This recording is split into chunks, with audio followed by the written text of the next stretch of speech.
Avril 2016, après un an de muscu, je me blesse sur un soulevé de terre sumo au niveau de l'ischio, un petit os près de l'ischio-jambier au niveau du bassin et ça m'a valu un an d'arrêt de la musculation. Vous vous en doutez, j'étais en plein progrès et à cause de ça, j'ai dû complètement arrêter ma pratique et comme vous vous en doutez, quand vous êtes à fond dans la muscu, que vous démarrez, ça met clairement un coup d'arrêt, un coup au moral, à votre motivation, sans parler bien sûr de la progression qui est complètement arrêtée. Pour la petite histoire, je me suis fait une fissure osseuse et clairement c'était pas agréable du tout. Je vous parle même pas des ondes de choc que j'ai eues à cet endroit, vous comprendrez. Bref, tout ça pour dire que la blessure en musculation, c'est vraiment un fléau et c'est la pire chose clairement qui puisse vous arriver. C'est pourquoi j'avais envie de vous parler du sujet des blessures pour aujourd'hui et de comment maximiser ses chances d'éviter de se blesser pour que vous ne fassiez pas les mêmes erreurs que moi. Alors on est d'accord, il y a des blessures qu'on ne pourra jamais éviter, comme par exemple si vous tombez avec la barre, si vous glissez, si vous trébuchez. Là, on est dans des cas complètement imprévus, donc malheureusement, on ne peut que croiser les doigts. Mais dans la majeure partie des cas, les blessures qu'on peut avoir en muscu ne sont ni plus ni moins que des blessures d'usure, et elles sont donc la conséquence tout simplement d'erreurs qu'on a accumulées au fil du temps et qui donc déclenchent une douleur, puis une blessure, ou même une blessure sans forcément qu'il y ait de signes avant-coureurs. Pour bien comprendre comment éviter au maximum les blessures, l'essentiel, ça reste de déterminer toutes les causes potentielles de blessures d'usure. Le facteur principal, vraiment, qu'il faut retenir en priorité, c'est tout simplement une charge d'entraînement qui va être beaucoup trop importante par rapport à vos capacités de récupération. En effet, il est fondamental de s'entraîner avec une bonne intensité, mais aussi un bon volume et une bonne fréquence d'entraînement. C'est-à-dire que pour progresser, il faudra bien sûr s'entraîner dur, suffisamment et de manière répétée. Mais si vous avez une de ces trois variables qui n'est pas maîtrisée, qui prend le dessus par rapport à une autre, comme par exemple une bonne intensité, un bon volume, mais une fréquence d'entraînement trop élevée, c'est-à-dire que vous allez faire par exemple les pecs 3-4 fois par semaine, ou encore une fréquence et une intensité adaptée, mais avec un volume beaucoup trop haut, ce serait par exemple de faire 30 séries pour les pecs, ça va clairement créer de l'usure sur vos tendons, vos articulations, mais aussi au niveau musculaire. Et donc ça va créer une incapacité de votre corps à bien récupérer chaque semaine. Vous allez engendrer de plus en plus de fatigue, puisque comme on l'a dit, la contrainte de travail que vous imposez à votre corps est trop grande par rapport à vos capacités de récupération. Bien sûr, on a tous un potentiel unique, on a tous une capacité à encaisser plus ou moins de volume, de fréquence, d'intensité, donc de charge d'entraînement, mais on a malheureusement une récupération qui est limitée et si vous en faites trop, vous allez clairement vous fragiliser et c'est la porte ouverte à la blessure. Et donc si vous êtes dans ce cas, c'est-à-dire qu'au fil du temps, vous récupérez moins bien qu'avant, alors ce que je vous conseille, c'est clairement de revoir votre programme et d'analyser précisément vos exercices, vos formats, vos nombres de séries, votre répartition d'entraînement aussi bien sûr, et ça peut clairement vous faire passer à côté de la blessure. La deuxième cause qu'on remarque énormément dans l'apparition des blessures, c'est un manque d'échauffement. Et là, clairement, c'est quand même assez dommage puisqu'un bon échauffement, c'est facile à faire, c'est rapide et en plus, ça augmente vos performances instantanément. Et surtout maintenant, en 2023, avec toutes les infos qu'on a, il n'y a plus aucune excuse pour ne pas s'échauffer. Le plus important, c'est de mobiliser les articulations, de faire un échauffement localisé qui va plus être destiné aux muscles et enfin de s'échauffer nerveusement sur son premier exercice de séance. Et là, clairement, vous avez un échauffement tout à fait correct.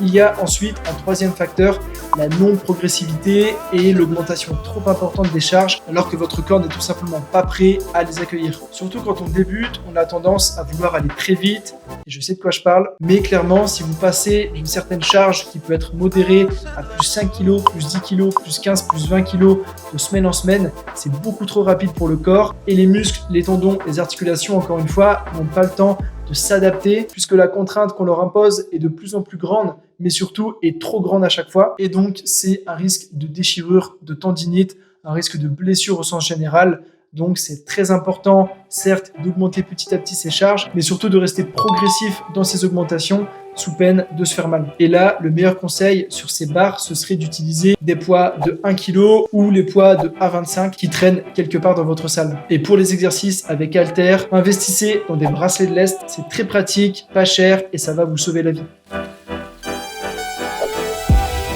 Le quatrième facteur que j'ai noté concerne cette fois-ci la morpho-anatomie et bien sûr plus précisément votre morpho-anatomie, c'est-à-dire la manière dont votre corps est fait, la longueur de vos segments osseux, de vos bras, vos fémurs, de votre tronc, la longueur musculaire de vos différents muscles qui vont définir si vous avez plus un point fort ou un point faible sur tel ou tel groupe musculaire. Et ce qu'il faut surtout retenir, bien au-delà de l'aspect esthétique, c'est qu'un muscle court va présenter plus de tendons qu'un muscle long, c'est logique, et que donc vous devez prendre ça en compte dans vos entraînements, dans vos exercices et surtout dans vos amplitudes, puisque si on prend l'exemple d'un biceps court, si vous allez descendre à fond sur un curl, vous allez clairement vous surétirer et la fin du mouvement ne va plus étirer les fibres musculaires, mais bien le tendon. Et si on répète ça sur des semaines, bien sûr, c'est la porte ouverte à une tendinite. Et ça, bien sûr, on veut éviter. Et d'un point de vue de votre ossature, si vous avez par exemple des longues jambes, des longs fémurs et un tronc assez court en proportion, vous êtes clairement moins prédisposé pour le squat. Et à terme, à mesure que vos charges vont monter, il y a théoriquement plus de chances de se blesser que quelqu'un qui a un buste beaucoup plus long avec des fémurs plus réduits, où là, il va squatter plus droit et donc avec moins de risques pour le dos. Et ça, clairement, il faut le savoir aussi pour limiter encore une fois les risques de blessure. J'aimerais ensuite vous parler de la qualité d'exécution, qui est certes un point essentiel, puisque si on ne fait pas bien ces mouvements, il ne faut d'un côté pas espérer trop progresser, mais surtout on risque vraiment de se faire mal. La qualité d'exécution, c'est ce qu'on retrouve dans n'importe quel sport, pour n'importe quelle action sportive, n'importe quel geste, où ça va être super important de prendre le temps de bien faire ses mouvements, de bien bouger, et surtout, puisque c'est très relié, d'avoir une mobilité suffisante pour faire les exos qu'on fait. Christophe Cario, un spécialiste de l'antidouleur en France, a un jour dit une phrase super intéressante qui donnait la consigne qu'il fallait toujours s'assurer d'avoir une mobilité supérieure au mouvement qu'on faisait pour éviter de se blesser et donc avoir une marge de sécurité. Si on reste sur un squat, il est clair que si vous n'avez pas la bonne mobilité pour bien descendre avec le dos droit, avec les bonnes courbures au niveau du dos, les genoux dans l'axe des pointes de pied et les talons au sol, mais qu'avec de la charge, vous réussissez à descendre uniquement grâce au poids qui vous écrase pour aller jusqu'en bas, c'est clair que vous n'allez pas durer longtemps comme ça et qu'il faut d'abord solutionner ce problème de mobilité, cette capacité à vraiment pouvoir exprimer de la force en bas de votre squat et être quand même à l'aise dans cette amplitude avant bien sûr de penser à charger et à performer sur ce mouvement. Donc bonne mobilité, bonne qualité d'exécution, ce sont vraiment deux bases pour éviter les blessures et pour aussi optimiser ce que vous allez faire à la salle.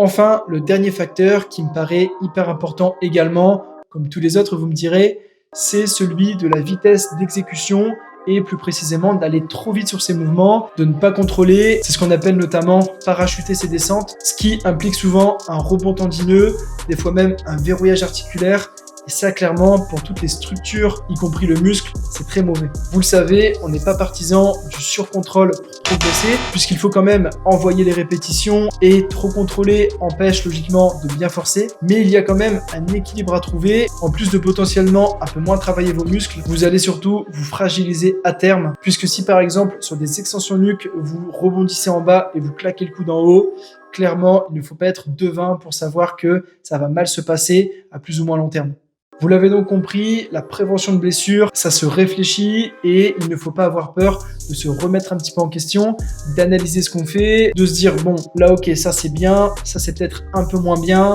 ça, est-ce que c'est pertinent, je vais peut-être me renseigner. Et pour ça, bien sûr, rien de tel que de faire appel à un coach. Moi, je suis coach. Ou même à des professionnels de santé compétents comme des kinés ou des ostéos qui sauront aussi vous aiguiller à leur manière. Petit aparté, mais si vous souhaitez toutes les infos sur le coaching scan training, je vous mets tous les liens en description, que ce soit au niveau du site, mais aussi au niveau d'une vidéo qu'on a faite il n'y a pas longtemps pour expliquer tout ce qu'on propose en termes de suivi en ligne. Même si vous n'êtes pas encore blessé ou que vous n'avez jamais été blessé, je vous garantis encore une fois que c'est vraiment la pire chose qui puisse vous arriver, aussi bien moralement que physiquement, que psychologiquement, que socialement même, puisque potentiellement si vous n'allez plus en salle et vous avez vos potes qui s'entraînent, ça vous exclut aussi socialement, et qu'il ne faut pas attendre d'être blessé pour agir. C'est vraiment le meilleur conseil que j'aimerais vous transmettre dans cette vidéo. Je peux vous dire pour ma part que quand je me suis blessé en 2016, si j'avais eu avec le recul toutes ces informations-là, je pense que j'aurais évité la blessure et clairement j'aurais appliqué ça et j'aurais fait les choses autrement, je peux vous le garantir.